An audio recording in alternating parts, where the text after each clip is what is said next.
لماذا تريد واشنطن زعزعة الاستقرار في هذه الدول؟ ليس فقط في ليبيا ولكن أيضا في تونس ومصر والأردن وسوريا، والبعض يرى أن بعض الأنظمة موالية للولايات المتحدة. ليست موالية بشكل كاف، ففي الخريف الماضي هاجم القذافي المزايا التي تحصل عليها شركات النفط الأمريكية لتحل مكانها شركات روسية وصينية، فيما سيبقي على الإيطاليين. أما مبارك فقد قيل له في عام 2009 أن هدف الولايات المتحدة هو خلق جبهة سنية مع إسرائيل، وهذا يعني مصر والسعودية والإمارات ويمكن الأردن أيضا مع الإسرائيليين تحت غطاء نووي أمريكي ضد إيران وسوريا وحزب الله وحماس، أي ضد جبهة الممانعة. ومبارك رفض. مبارك أيضا لم يقبل بوجود قاعدة أمريكية في مصر، وأرادت منه الولايات المتحدة أن يرسل قوات إلى أفغانستان ورفض، كما طلبت منه إرسال قوات إلى العراق ورفض أيضا، ولم يكن لعبة بأيديهم يفعل ما يشاءون تماما مثل القذافي، لذا قالوا إنه مستقل وسيتم سحقه والتعامل مع غيره. Talking about the situation in Egypt and all of the geopolitical ramifications of this.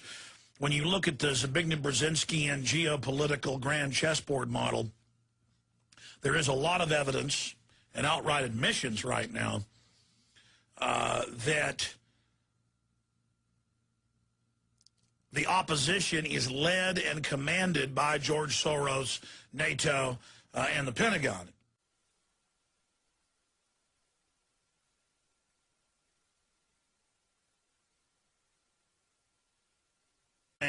Oh, I bet it's George Soros. I bet it's our government overthrowing another country.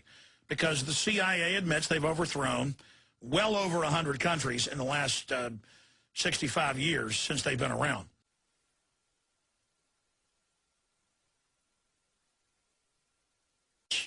And a lot of times they do it to democracies, they do it to tyrannies, they do it to dictatorships, they do it to leftist regimes, right-wing regimes.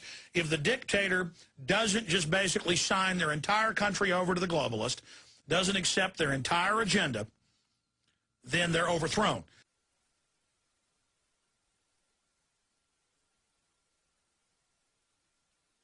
And here's the London Telegraph. Egypt protest. America's secret backing for rebel leaders behind uprising. It continues. Egyptian opposition leader calls on Mubarak to leave today. And who is that? This is the new puppet, the UN puppet. Because there's one thing Mubarak hadn't done. He refuses to force sterilize people. And they've had UN population summits. He's been criticized. He refuses to sterilize and bring an abortion.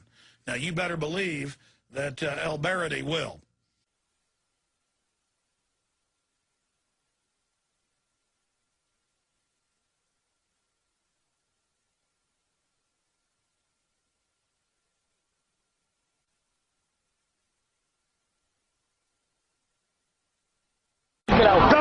اللي عمل الثورة ديت وائل غنيم العميل الصهيوني بتاعت أمريكا والبرادعي اللي بيتطور على أسياده سيده حسني مبارك لما كان بيلبس الوشاح كان وطاله كده اهو وطاله رقبته عشان يلبسوا الوشاح لسه ده كله ناكل الجنين البرادعي صناعة أمريكي صناعة صهيونية البرادعي ده كلب ولا ايه؟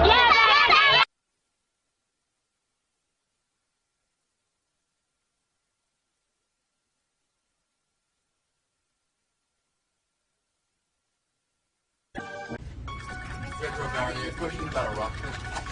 How does the Bush administration's threat of war help or hamper the work of the inspectors?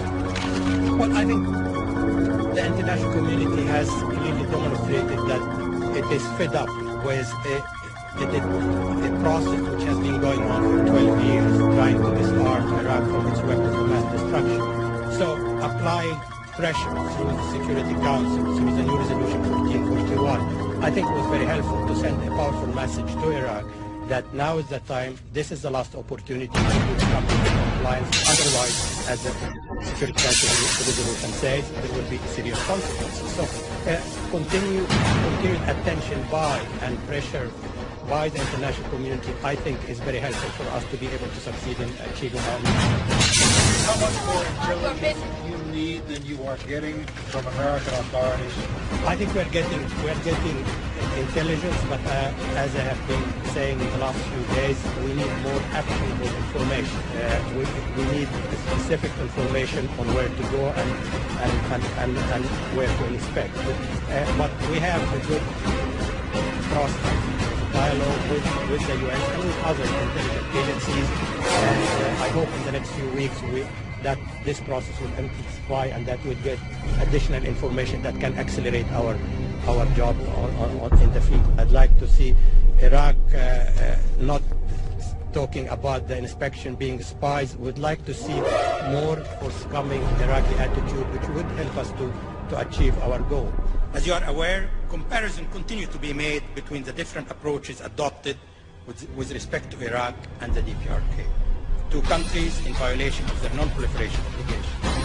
Various explanations have been advanced to these differences in approach. Obviously, two situations differ and are quite complex. It is understandable that incentives and disincentives, the carrot and the stick, have to be used with different emphasis. However, I believe that while differing circumstances may necessitate asymmetric response, in the case of non-compliance with non-proliferation obligations, for the credibility of the regime, its approach in all cases should be the one and the same, zero tolerance. In the case of non-compliance with non-proliferation obligations, for the credibility of the regime, its approach in all cases should be the one and the same, zero tolerance. Its approach in all cases should be the one and the same, zero tolerance. Zero tolerance. Zero tolerance.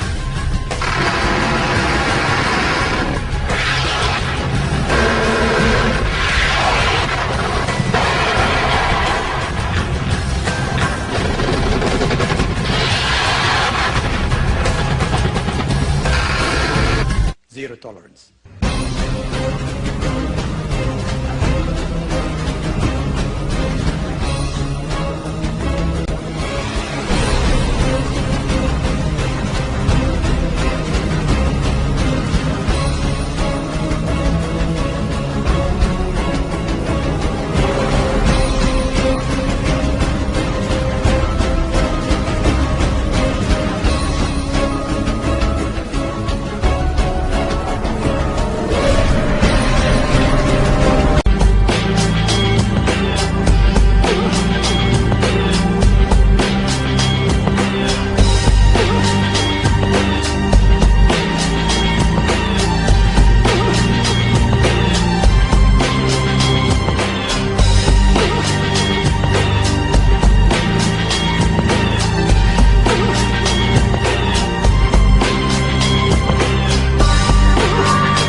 של בלאדי נמנע להתעמת עם האמינות הגרעינית של ישראל. צריך לזכור שמדובר באדם שביקר בישראל מספר פעמים, וגם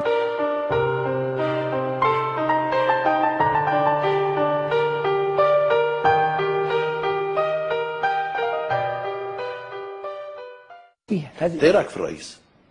الرئيس رجل بيؤدي عمله. لا يعني لما بتقعد معاه انت ملاحظاتك رجل يعني ايه اللي يعني ملامح شخصيه الرئيس؟ رجل متواضع، رجل بيستمع جيدا، رجل في البساطه الريفيه يمكن ان تقول، يعني بتحس معاه بالالفه بسهوله خالص.